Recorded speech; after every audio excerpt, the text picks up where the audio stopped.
Imagine stepping outside right now. The wind is howling like a wild, wounded animal. The temperature plummets to 40 below zero. You have absolutely no central heating, no thermal jacket, no grocery store. You are stark naked in an ice age wasteland. How long do you actually last? 10 minutes? Maybe 15 if you do some frantic jumping jacks? Yet, your ancient ancestors, people with the exact same frail, hairless bodies as you, thrived in this absolute nightmare. And they did it for thousands of years. Today we are cracking the ultimate cold case. Let us find out exactly how. We will discover exactly how early humans survived winters so brutal they make modern blizzards look like a gentle summer breeze. Let me tell you, the answer is not just finding a dark cave and lighting a small fire. It involves a bizarre mix of extreme fashion, radical meat diets, and one specific survival trick that smart scientists only figured out very recently. A biological trick so completely ingenious, it permanently changes everything we know about human evolution. Stick around for that huge revelation because it will completely blow your mind. But first, we must address the tropical elephant. We need to firmly address the hairy mammoth in the room. We are basically a tropical species. Biologically, we truly belong on a very warm savanna. We should be happily sipping water under a tall baobab tree. We absolutely do not belong on a massive moving glacier. We heavily sweat to cool down, we have zero thick protective fur, and our fragile extremities freeze almost instantly. If you put a naked chimpanzee in the deep snow, it painfully dies very quickly. So how exactly did a soft, hairless primate conquer the massive ice? The brutal truth is quite terrifying. The freezing cold was constantly trying to violently kill us, and it got very creatively sadistic about it. Frostbite is basically the pure water inside your living cells literally turning into microscopic, sharp ice daggers. Hypothermia silently shuts down your functioning brain so incredibly smoothly you literally forget that you are actually freezing to a slow death. Our tough ancestors had to daily fight a relentless, bloody war against standard physics, but Mother Nature slowly gave them a tiny, brilliant biological loophole. Over thousands of very long years of inching steadily northward, fragile human bodies started to subtly change. Have you ever really noticed that modern people from extremely cold northern climates often naturally have slightly different physical builds? Shorter, thicker limbs, much stockier, heavier torsos. It is scientifically called Allen's rule. Less bodily surface area simply means much less rapid heat loss. Your ancient grandfather was not just emotionally tough, he was built exactly like a biological solid brick wall, but a very stocky build is not nearly enough when the screaming wind chill aggressively hits minus 60. They desperately needed an incredibly powerful, constant internal heat source to simply not immediately die. They needed active fat, because the real, hidden secret to early winter survival was something far more intimately biological. It was pure fat, highly active brown fat, to be perfectly exact. Normal white fat simply just sits there lazily storing extra energy. But brown fat is basically a microscopic cellular furnace. When you suddenly get very cold, brown fat immediately aggressively burns stored calories to rapidly generate raw, radiant, intense body heat. Human babies are naturally born with a large ton of it to safely stay warm. Modern comfortable adults quickly lose most of it because we rely on modern indoor heating thermostats. Before going further, don't forget to like and subscribe. It genuinely helps a lot. Anyway, let's get back to the video. But tough Ice Age humans, they were literal walking, talking radiators fully packed with highly active brown fat. Every tiny shiver was a massive, targeted cellular workout. Every bitter, cold gust of winter wind was an immediate, intense trigger. They were literally aggressively burning themselves from the dark inside out just to safely stay alive another day. It is an absolutely amazing, beautiful biological adaptation. But human biology can really only take you so very far. At some critical point when the frozen mercury completely drops right off the measuring scale, you desperately need advanced human technology to survive. Which brings us directly to the absolute obvious hero of this snowy historical story, blazing fire. You probably easily picture a happy group of calm cavemen, casually huddled around a brightly blazing campfire, peacefully roasting a large hunk of red meat, looking perfectly, totally relaxed. That comfortable image is a complete, total historical lie. Wildfire was never a cozy, simple convenience for them. It was always a completely terrifying, extremely high stakes, violent game of daily life and death played every single miserable winter day.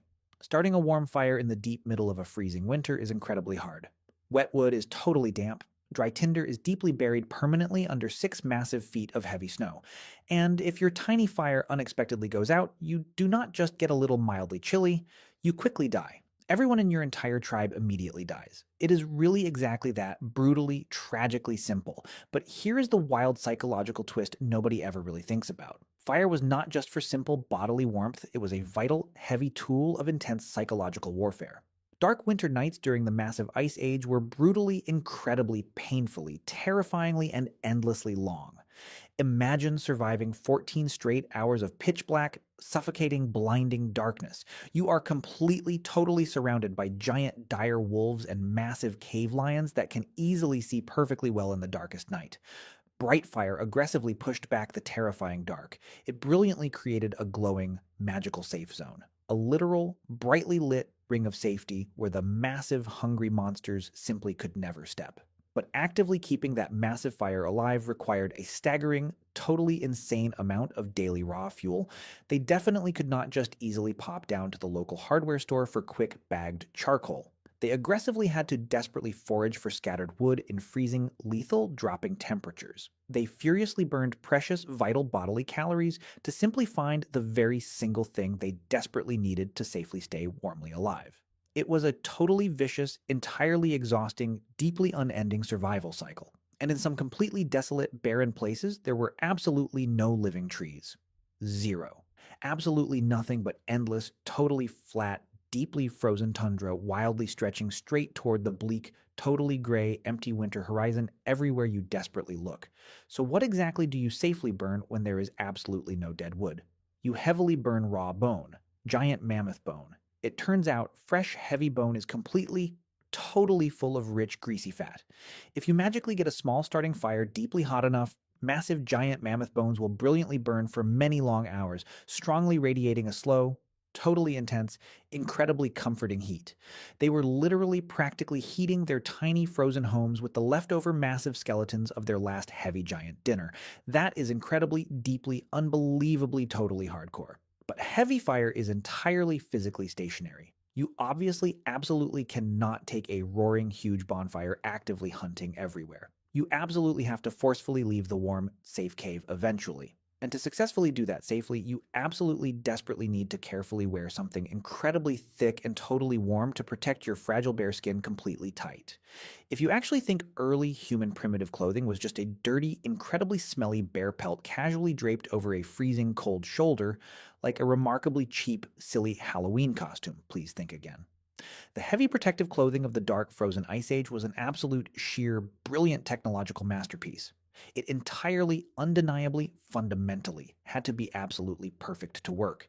If your heavy primitive clothes accidentally let in a freezing tiny draft at -40, you easily rapidly lose multiple small fingers. If your heavy dense clothes are slightly too deeply warm, you quickly heavily sweat. And in the extreme, deeply unforgiving winter cold, sticky sweat is a literal, inescapable, highly immediate biological death sentence. The wet sweat quickly completely freezes perfectly tight, and then you totally completely freeze entirely solid dead. They deeply, desperately had to successfully invent highly breathable, completely totally waterproof, perfectly well insulated extreme winter gear completely from total scratch, and they totally miraculously brilliantly did. They beautifully invented the tiny-eyed bone needle, a fragile sliver of sharp bone with a tiny hole punched totally through it.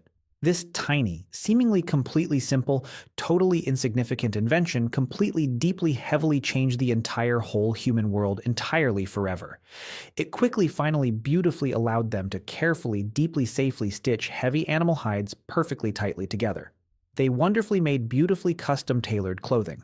Tight, close-fitting warm pants, huge, heavy parkas with thick, fur-lined, deep hoods, and heavy boots thickly layered with dry grass for maximum heat insulation. We actually possess undeniable physical proof of this incredible historical fashion. When shocked scientists recently found the frozen, preserved mummies of ancient Ice Age hunters, their surprisingly intricate, perfect outfits were deeply astonishing. They expertly wore incredibly complex, highly advanced layered systems that absolutely rival modern, expensive extreme weather gear used by modern elite mountain climbers. They brilliantly used a soft inner layer with the fur facing directly against the bare skin to tightly trap radiant hot body heat. Then, they cleverly added a tough outer layer with the fur facing completely outward to perfectly block the biting wind and aggressively repel heavy falling snow all day long in the blizzard. They even remarkably knew exactly which specific wild animals worked best. Tough wolverine fur is naturally, magically, frost resistant. Thick caribou hair is naturally totally hollow inside, meaning it tightly traps warm air and beautifully acts exactly like a modern puffy down winter survival jacket.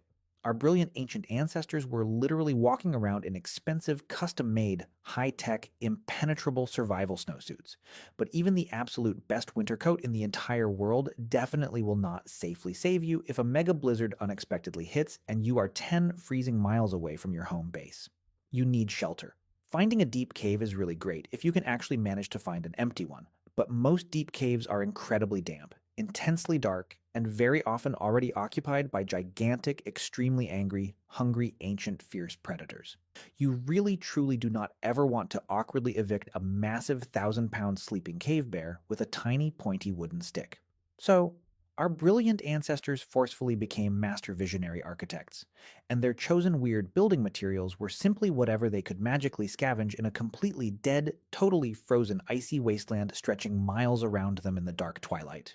We are talking about the intensely famous, truly mind-boggling mammoth bone huts.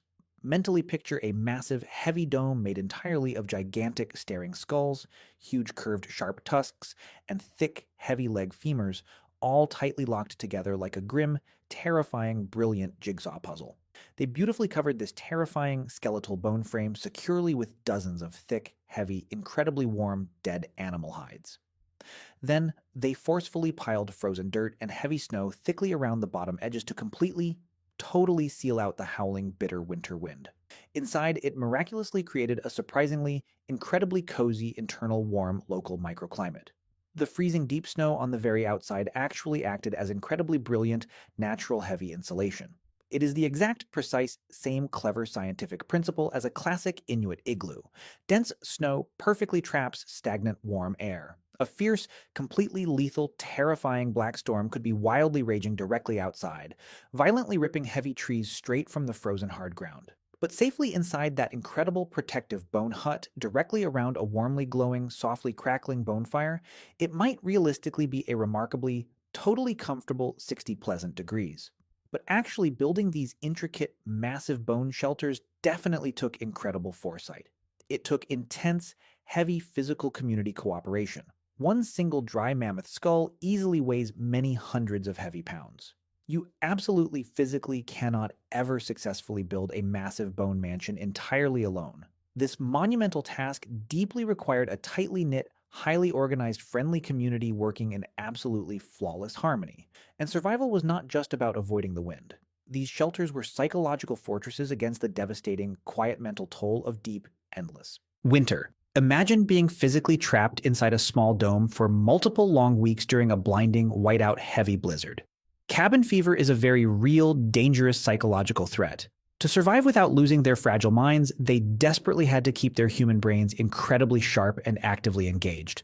So, they brilliantly carved incredibly intricate, deeply beautiful art into tiny broken pieces of heavy solid mammoth ivory. They beautifully played sweet tiny musical flutes meticulously crafted from hollow, fragile dead bird bones to entertain everyone. They continuously told amazing, captivating long stories. Survival was fiercely about keeping the human spirit entirely safely intact. But all the beautiful carved ivory art will absolutely not save you if you do not have any internal fuel for your biological furnace. Food matters. The ultimate, absolute most critically important winter survival tool was highly dense fatty food. In a frozen, totally barren dead wasteland, edible plants are completely, utterly non-existent for agonizing months on end. There are no sweet fresh berries, no starchy heavy roots. To survive, early humans had to aggressively transform their daily regular diet. They violently enthusiastically became absolute, undisputed, terrifying, hungry apex predators. They had to transition entirely to a specialized heavy diet that was almost completely composed of animal meat. But here is a wild, incredibly dangerous, unexpected plot twist. Not just any lean meat.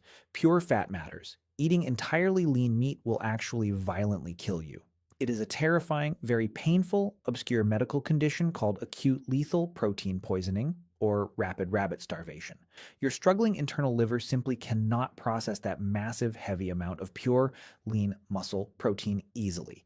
It heavily needs a corresponding amount of dense protective animal fat. So, They violently became obsessed, incredibly dedicated extreme fat hunters. They specifically targeted the fattiest, incredibly heaviest, massive giant animals they could possibly safely find wandering the frozen tundra.